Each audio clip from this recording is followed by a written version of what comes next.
जय हिंद दोस्तों। अफगानिस्तान में जो कुछ भी हो रहा है आए दिन आप खबरों में देख रहे हैं, सुन रहे हैं, लेकिन किसी को भी ये समझ में नहीं आ पा रहा कि आखिरकार ये हुआ कैसे। बहुत सारे सवाल हैं जिनके जवाब अधूरे हैं कि आखिरकार एक आतंकवादी संगठन तालिबान पूरे के पूरे देश पर कब्जा कैसे कर सकता है। अफगानिस्तान की ट्रेंड आर्मी लगभग 3.5 लाख, वो 90,000 तालिबानी आतंकवादियों के सामने अपने घुटने टेक दे, ये बात कोई हजम होने वाली नहीं है। 20 साल अमेरिकी फौज अफगानिस्तान में रहती है, तालिबान से लड़ने का दावा करती है, लेकिन उसके बावजूद भी वो तालिबान को ख़त्म करना तो छोड़ो, वहाँ से भागकर वापस अमेरिका आ जाती है। आखिर ऐसा क्यों? अपने आप को पावरफुल कंट्रीज बोलने वाले ये देश आखिरकार तालिबान के खिलाफ क्यों कोई कड़ा कदम नहीं उठा पाते? यूनाइटेड नेशन जैसी ऑर्गेनाइजेशन इन सब खून खराबे को होता हुआ देखकर क्यों अपनी आंखें मूंदकर बैठा है? और भारत का इन सब पे क्या असर पड़ने वाला है? और तालिबान में अफगानिस्तान का राज आ जाने के बाद भारत को किस तरीके से टैकल करना होगा?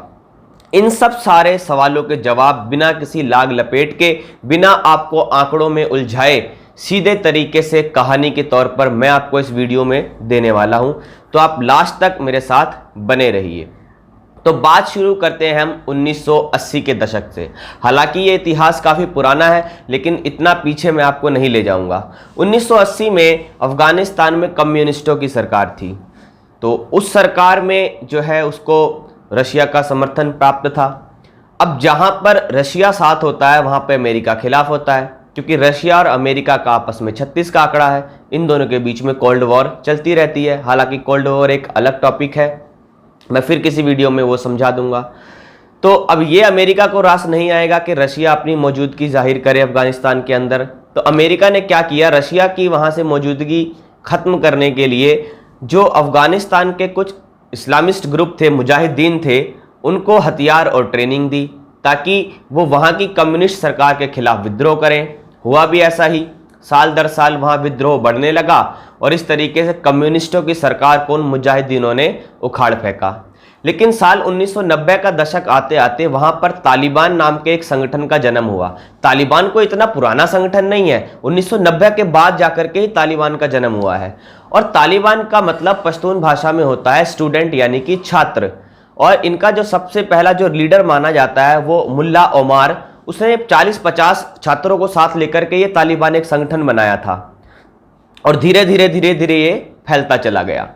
तो तालिबान जो आतंकवादी संगठन था वो चाहता था कि वो अफगानिस्तान में शरिया कानून लागू करे और उनकी पकड़ वहां पर हो। हालांकि शुरू से ही अफगानिस्तान की जो राजनीति है उसमें अस्थिरता रही, स्थिरता कभी आ ही नहीं पाई। तो इस तरीके से चलते ये पूरा अफगानिस्तान में चलता रहा। कभी कम्युनिस्टों का दबदबा रहता था, कभी मुजाहिदीनों और तालिबानियों के बीच में लड़ाई रहती थी। तो आपस में ये सब लड़ते मरते रहते थे, इसमें कोई हैरानी की या नई बात नहीं है। अब तालिबानियों का कब्जा धीरे धीरे अफगानिस्तान पर हो चुका था, लेकिन जो है इसी बीच एक ऐसा घटना हुआ जो जिसको 9/11 के नाम से आप जानते हैं। लादेन का नाम आपने सुना होगा। लादेन को जो है तालिबान का समर्थन प्राप्त था। तो लादेन ने क्या किया, लादेन ने जो है अमेरिका में 9/11 वर्ल्ड ट्रेड सेंटर पर अटैक करवा दिया था, जिससे अमेरिका काफ़ी खफा हो गया, नाराज़ हो गया और उसने बदला लेने की ठान ली। अब तालिबानियों ने क्या किया, तालिबानियों ने लादेन को अपने यहाँ रहने की जगह दी, उसको शरण दी, जिससे अमेरिका तालिबान से भी तिल मिला गया कि लादेन हमारा दुश्मन है और तुमने उसे अपने यहाँ कैसे जगह दे दी। तो इस तरीके से अमेरिका ने तालिबान को सबक सिखाने की ठान ली और इसके चलते 2001 में अमेरिका ने अपनी फौज अफगानिस्तान में उतार दी। अब अमेरिका के फौजी वहां तालिबान से लड़ने लगे। अमेरिका की फौज वेल ट्रेंड, उनके पास जो है एयर फोर्स, तो वो लोग एयर स्ट्राइक करते थे। तालिबानियों के पास वही सब हथियार, उनके पास कोई अपनी एयरफोर्स तो है नहीं।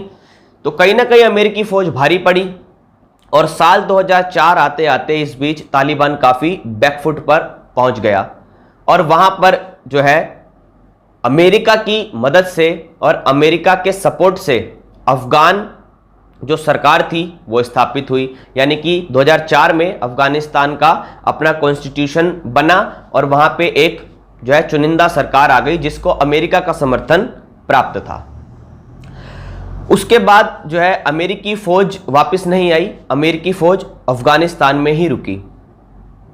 समय बदलता गया और धीरे धीरे तालिबान ने फिर से अपने आप को खड़ा करना शुरू कर दिया और ये लड़ाई 2001 से लेकर 2021 तक लगभग 20 साल लंबी लड़ाई अमेरिकी फौजों ने, अमेरिका का कहना है कि हमारी फौजों ने 20 साल अफगानिस्तान में ये लड़ाई लड़ी, लेकिन वो तब भी तालिबान को पूरी तरीके से ख़त्म नहीं कर पाए। और ख़त्म करना तो छोड़िए, तालिबान फिर से शक्तिशाली होकर के, ताकतवर होकर के फिर से उठ करके आज सामने आ खड़ा हुआ और उसने फिर से अफगानिस्तान सरकार को हटाकर अफगानिस्तान में कब्जा कर लिया। तो आखिरकार अमेरिकियों का उद्देश्य था क्या? अमेरिकी फौजें वहां करने क्या गई थी? क्या अमेरिकी फौज वहां तालिबान को खत्म करने गई थी? अगर तालिबान को खत्म ही करने गई थी तो तालिबान को खत्म क्यों नहीं कर पाई? 20 साल का समय लगा और तब भी वो तालिबान को नहीं हरा पाए। अगर उनका उद्देश्य अफगानिस्तान के अंदर लोकतंत्र को स्थापित करना था तो लोकतंत्र तो अब फिर से नहीं रहा। तो आखिरकार अमेरिका ने अपने किसी उद्देश्य की पूर्ति की नहीं की, तो वो किस बात के लिए अपनी पीठ थपथपा रहे हैं? पहली बात। दूसरा, रशिया का अभी क्या रोल है? रशिया जो है फिलहाल अभी इन तालिबानियों की सरकार को सपोर्ट कर रहा है। हालांकि रशिया को ना तालिबानियों से कुछ लेना है ना अफगानिस्तानियों से कुछ लेना है। रशिया को सिर्फ और सिर्फ अमेरिका, अगर अमेरिका अफगान सरकार के साथ है तो रशिया उसके खिलाफ होगा, अगर अमेरिका तालिबान के खिलाफ है तो रशिया तालिबान का सपोर्ट करेगा। ये आपस में इनका चलता रहता है। इसके पीछे तो पूरी दुनिया बर्बाद कर दी अमेरिका रशिया ने अपनी आपस की लड़ाई में, तो इनके पीछे तो जाना बेकार है।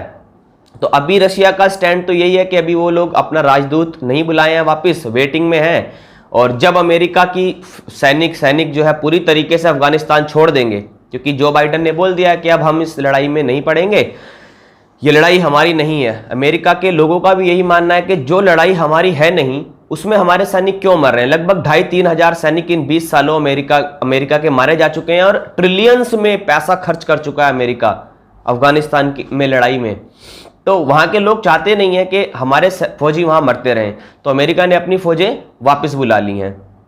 तो 1-2 महीने के अंदर पूरी तरीके से अफगानिस्तान छोड़ करके अमेरिका चला जाएगा और पता नहीं उन्होंने इस 20 सालों में क्या हासिल किया और क्या नहीं, क्या करने वो गए थे और क्या करके वापस आ गए। फिलहाल आज की स्थिति ये है कि पूरी तरीके से तालिबान ने अब कब्जा कर लिया है अफगानिस्तान पर। अफगानिस्तान का जो राष्ट्रपति अशरफ गनी वो देश छोड़ करके भाग गया है, अपने लोगों को मरता हुआ छोड़कर। अब सोचने वाली बात यह भी है कि अफगानिस्तान के 3.5 लाख फौजी तालिबान के 90,000 सैनिकों का मुकाबला नहीं कर पाए, उनके सामने घुटने टेक दिए। ऐसा कैसे हो गया? तो कहीं ना कहीं कोई ना कोई झोल तो है, मोराल की कमी है या। और एक बात यह भी कि अफगानिस्तान के जो फौजी हैं, एक तो उनके पास उस तरीके के हथियार भी नहीं है, कोई बहुत तगड़ी उनकी आर्मी है नहीं, एयरफोर्स उनके पास अपनी है नहीं, एयर अटैक वो लोग कर नहीं सकते। जो भी एयर अटैक्स करने होते थे वो अमेरिका एयर अटैक करता था। तो बहुत सारी चीज़ें हैं वहाँ पर। अच्छा, भारत का इन सब में क्या रोल होने वाला है? तो भारत के अफगानिस्तान की सरकार के साथ तो बहुत अच्छे संबंध हैं और भारत ने काफ़ी सारा निवेश भी किया है अफगानिस्तान के अंदर। आपने देखा होगा सलमा डैम जो है अफगानिस्तान में भारत ने अपने पैसे से बनाया है, और इसी तरीके से जो अफगानिस्तान की संसद है उसका निर्माण भी भारत ने अपने पैसों से ही कराया है। तो भारत का तो काफ़ी वहाँ निवेश किया हुआ है। और अगर तालिबान की सरकार भारत में रहेगी तो निश्चित तौर पर भारत के लिए ये अच्छे संकेत नहीं है, और हो सकता है कि कश्मीर के अंदर भी आतंकवादी गतिविधियां बढ़ जाएं, क्योंकि कहीं ना कहीं जो तालिबान है वो पाकिस्तान पसंद करता है, और पाकिस्तान का जो प्रधानमंत्री है उसने तो खुले तौर पर यह बयान भी दिया है कि हाँ, अफगानिस्तान ने गुलामी की जंजीरों को तोड़ दिया है और आज़ाद हो गया है। तो वो लोग तो उनको सपोर्ट करते ही हैं, लेकिन जहां तक मेरा मानना है तालिबान सीधे तौर पे भारत से तो लड़ नहीं पाएगा, क्योंकि भारत की आर्मी और अफगानिस्तान की आर्मी में जमीन आसमान का फर्क है।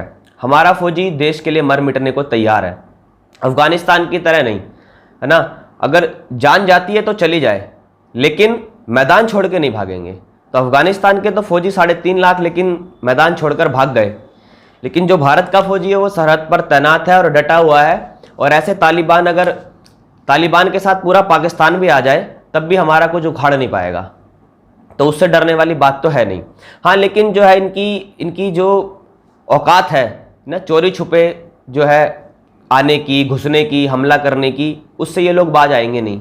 तो ऐसी घटनाएं बढ़ सकती हैं, लेकिन हाँ, हमारे फौजी मुस्तैद हैं और हर स्थिति से निपटने के लिए तैयार हैं। बाकी रशिया जो है अभी होल्ड पर ही है, एक तरीके से देख रहा है क्या करना है क्या नहीं करना है। पाकिस्तान सपोर्ट में है, चाइना ऑब्वियस सी बात है सपोर्ट में है, टर्की ने भी सपोर्ट किया है तालिबान सरकार। तो टर्की, चाइना और पाकिस्तान, इन तीनों ने जो तालिबान की सरकार उन्होंने बनाने की बात कर रहे हैं उसको सपोर्ट दिया है अपना। हालांकि बाकी देश इसको अपना सपोर्ट बिल्कुल भी देंगे नहीं। और एक चीज भारत ने बहुत अच्छी की है, क्योंकि अभी अगस्त के महीने में यूनाइटेड नेशन सिक्योरिटी काउंसिल की जो अध्यक्षता है वो भारत के पास है।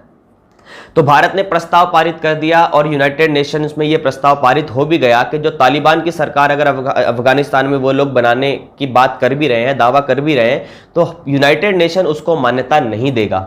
तो ये बात तो निश्चित है और इस पर प्रस्ताव पारित हो भी गया है। तो बहुत ज़्यादा उससे कोई फर्क पड़ने वाला है नहीं।